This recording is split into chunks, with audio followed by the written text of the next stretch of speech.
The guy who ran Venezuela for 26 years. 26 years is not a free and open society. It's not a democratic society. 26 years is a dictatorship. And here in California, which is my home, we have elections coming up. And if what happened in Venezuela has taught me anything, it has taught me how lucky we are that we have an open voting system in America where we can choose who runs our country and how they run it. And the only thing we have to do is vote.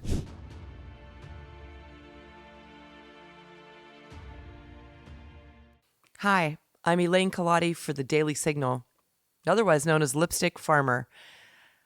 I felt compelled to do a podcast today about waking up to the regime change going on in Venezuela. We've had a lot of arguing in the House about it. And I want to compare it to something, and I want to make a point that's valid to me. There is celebration in the streets, and there are a lot of people who think it's overreaching by the Trump administration. So it's going to go back and forth for a long time, and it'll be a while before it all shakes out. But what is for sure is that the guy who ran Venezuela for 26 years. And 26 years is not a free and open society. It's not a democratic society. 26 years is a dictatorship, or whatever you want to call it. And here in California, which is my home and where I prioritize my time and my thoughts and my goodwill, we have elections coming up. And I thought it would be a good idea and an appropriate time to do a podcast on what it means to have an election that you believe in and trustworthy elections, because they're the difference, in my opinion, of a free society and a dictatorship. And we've called people names over the years. We've used the name dictator. And what a dictator is very different than what we've ever had in America. In America, we've never had a dictator. We've never been oppressed. We've never not had elections, just skipped them. I think once during a world war, there was one president that stayed in an extra term.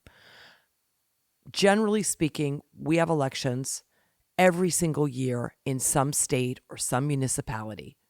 We rotate mayors. We allow city council people to run. We have people that run for transportation, for school superintendent. We have people who run for insurance commissioner, lieutenant governors and governors, secretary of states, attorneys, attorney generals. We have so many different positions that get to run the state. And that means to us Americans and people here in California is we have choices.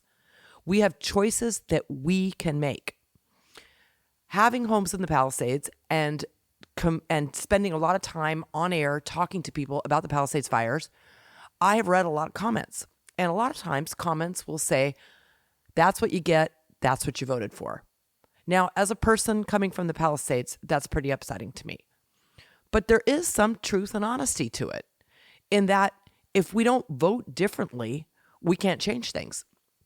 And the fact that we have the power to vote is such a miracle. It's such a freedom. It's such an honor to have the power to choose the people that you want to run your country, your state, your town, your school, your insurance, everything, even your police department. You can vote for the people that you want to run. And we should be celebrating that. And we should be celebrating it every day. And we should be taking advantage of it. We should take advantage of it. We should demand better politicians, better managers, better servants of the state, because that's what it is. It is a service job for people who live in America. We pay a fee for people to work in service in our country. They work for us, and we should pick who those employees of the state are far more carefully than we do. What we do, or what we tend to do, is we tend to pick either party line, it's either blue or it's red, or even worse, we just dumb lucks think we recognize the name. We stand at the voting booth unprepared and haven't read. We have one responsibility as citizens in voting, and that is to know who you're voting for. That's the only responsibility. to vote for somebody who can bring meaningful change, who's going to do the right thing by the state, who's going to do the right thing by your town, who's going to work and do all of the things that they ran on. They make promises, they go to podiums, they talk to people, they say they're going to make change, and then they get into office and they don't do it. We have this magnificent thing called AI. AI, you can check someone's voting record. You can go and put in their name and ask how they voted, and it'll tell you all about them. You can pick your candidates before you show up.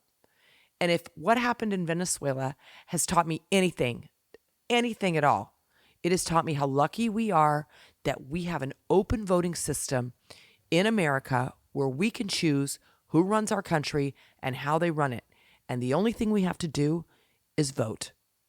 And on that note, we have elections coming up in California in 2026. We've just rung in the new year, and we have the opportunity to choose a new governor, a new lieutenant governor, a new insurance commissioner, a new superintendent, a new secretary of state, a new controller, a new AG. We have new people in Sacramento coming in, and we can choose the right people, and we can run California and turn California around with people that we elect, that we want, not pay attention to the party line stuff. Forget the party line stuff. Don't go with name recognition because you didn't do your homework. Tighten your belt and do your homework. Look up who's running and really educate yourself. Read the policy, read what the job is, read what the job does, how's it going to affect you, and make decisions based on what you want to see happen in your town, in your home, at your schools, with your police, with your fire. Let's not do this again. Let's not make the same mistake twice. Let's take this opportunity to turn California around this year, and let's spend a lot of time learning. With that, I'm going to sign off from Daily Signal. The party is over.